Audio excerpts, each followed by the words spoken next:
most important thing for a driver, as I said before, is feel. And what I really want to feel is a tyre. Unless I can feel the tyre, if I can't feel the tyre, it means that there's something wrong with the chassis or with the setup of the car.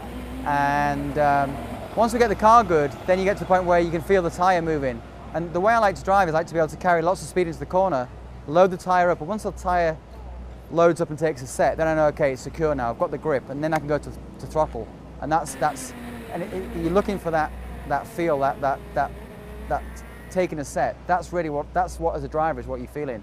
As soon as the quicker it takes a set, the quicker you're going to go through the corner, because it's, okay, there it is, let's go. Okay, there it is, let's go. But when you're waiting for that feeling, it's like, where is it, where is it, where is it? All the time you have to throttle, the speed's dropping down, and then you have to accelerate further. So over the course of a lap, it could be a second lap slower. So all the time you're looking for a car that's crisp, sharp, responsive, giving good feel, and then, okay, right, I've got everything I need now. Now I'm going to push it to the limit.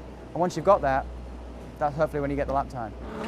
Ultimately, it's the driver's feeling. If you look, there's the maximum cornering power that can be attained from the tires, and that is a pretty high level and fairly consistent, say, across our products.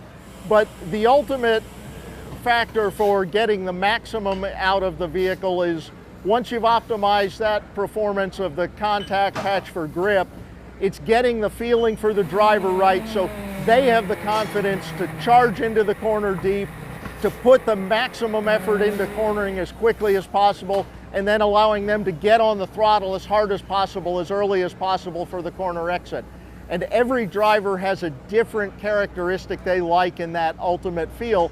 So it's a challenge for us to have a package, especially for things like endurance racing, with multiple drivers, to get a good balance that's a compromise between each of the drivers on their team to have a comfortable feeling in the car and extract the maximum performance throughout a session.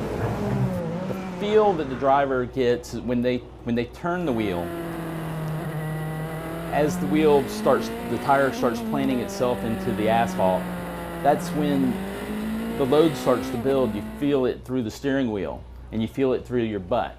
You can feel the load start building. And that's a combination of, the quickness of the steering and the shock tuning and the spring rate and the sway bar.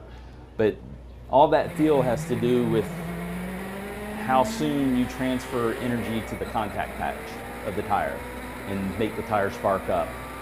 And if you put it in too quick, it can make the car darty, and then you can make the tire go over the top on its temperature, and then it will push.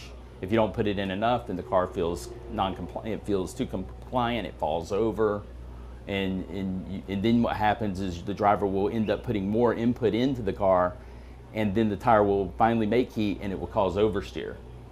The car will snap oversteer because you've put so much slip angle into the tire that when it finally does build temperature, you have it turned so much that when it does, it oversteers and causes the car. So with the shock tuning, you can tune how soon it applies pressure to that face of the tire. So, when the driver does move his hands, that it responds to his hands. It's such a black art. The difference between a good setup and a bad setup can be one small change here, one small change there, and there's a fair amount of luck in it, and usually it's a pretty good educated guess. But if racing was easy, then we'd all be doing it. So.